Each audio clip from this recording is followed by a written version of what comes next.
Welcome to iSports Analysis. In this video, we'll show how quick and easy it is to set users up to use the online sports video analysis service. So I'm logged into my administration dashboard and I'll begin by creating a permission list. A permission list is a list of users who you have granted permission to view content associated with this permission list. So I'll begin by creating my permission list. Having created my permission list, I can scroll down my list of permission lists and obviously see the permission list I've just created. If I go back into permission lists and manage users, I'm going to presume just at this moment that you don't have any users. I'll create a new user and I will select the permission list that we've just created. I will fill in the required details and I will give this username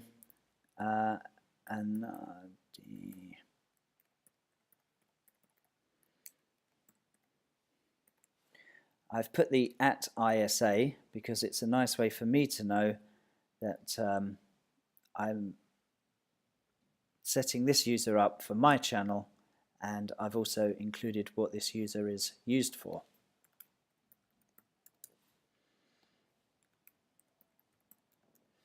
Okay, one of the very important things is to grant permission to this user to enable the sports video analysis.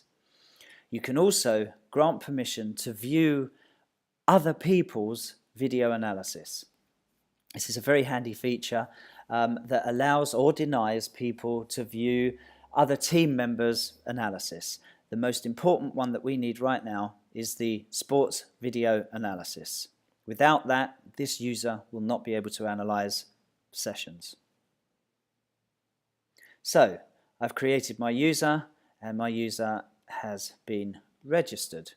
Now, just to expand on this idea, if I go into manage users, I can also upload a CSV file of users that I would like to have permission to use the sports video analysis service. So if you have a team of 15, 20 or a classroom of 30 students, you don't have to go through the add user process 10, 20 or 30 times. You can create a CSV file and just upload it, and once again you can grant the same permissions that are required for that user to both analyze and to view other people's analysis. If you've already created users that are already using the system, all you need to do is update or set those users' permissions. So if I were to go in and just select a user, once again, I've done that in permission lists, manage users, set user permissions. I've selected my user and I can see all the permissions that this user has been granted. So for this user, I will now grant the new permission list we've created, and I will also enable both the sports video analysis because I want this user to be able to use the online sports video analysis service, and I will also enable the view all channel sports video analysis, enabling this user to see the other team members or the other class members' analysis. And I can quickly update. Should you be in a position where you have many users already using the system, all you need to do is select permission lists, manage users, permissions matrix. The permissions matrix is a column of all of your registered users and a row of all of your permission lists, and at the end you can see you have the iSports Analysis built-in permission lists, including the 2 permission lists that grant access to analyze and view analyzed sessions. So the matrix might be a quicker way if you've got 10, 20, 30 users of just going in and selecting your users and granting them permission to analyze and view an analysis. Having added a user or updated our user permissions, if we go back to the left-hand navigation bar and we select Update Session Permissions, and if we select the session permissions, I can then run down here and I can select a session. Let's have a look at a published session. So there we go, I've selected my session, and now I can add my new permission list to this session.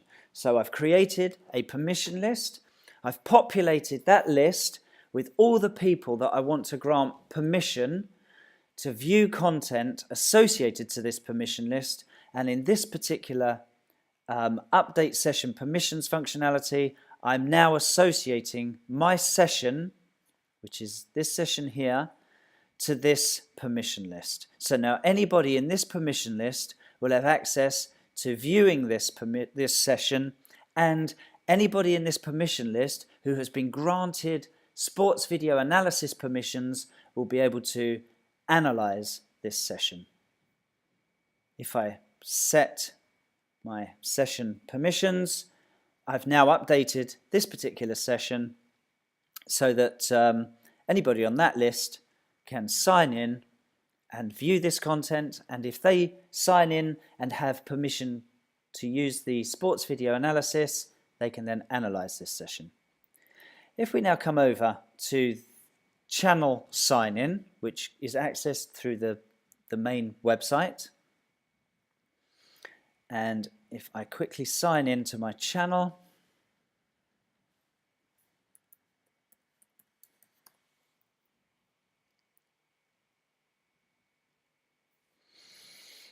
I can see at the top here I have permission to analyze a session.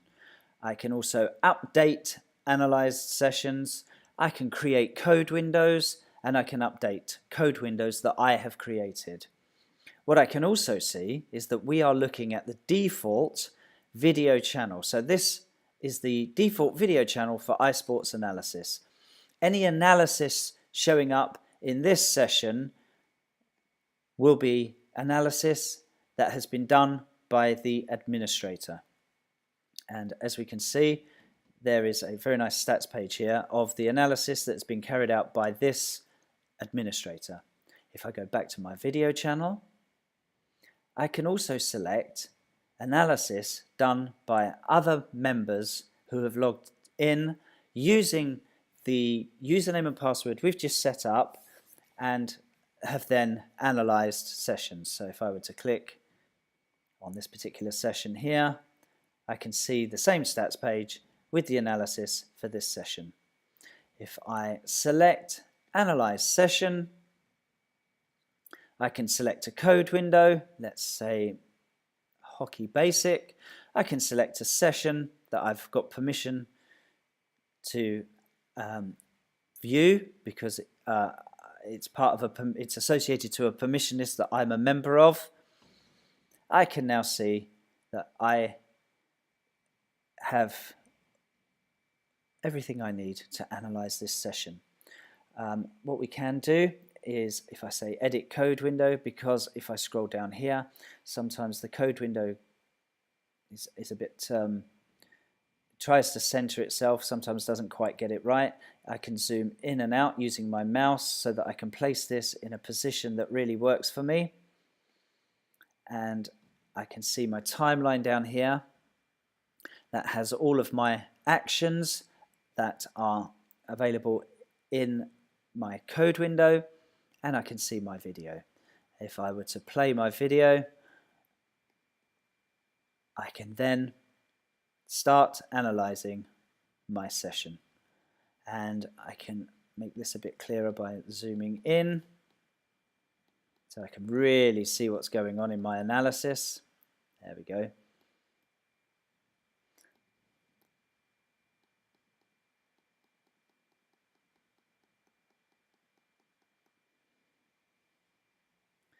And if I wanted to start analyzing, I can. I can pause my analysis. I can, let's zoom out a bit. I have full control over my analysis. I can move my actions across my timeline, and I can right click and I can add tags should I want to. This isn't a lesson in analysis, it is just a demonstration of how powerful this tool is. I can remove that tag, obviously doesn't make any sense, but this is a great demonstration of how powerful this tool is to enable you and your teams or classroom students to analyze sessions. I hope that helps. Thank you very much for watching.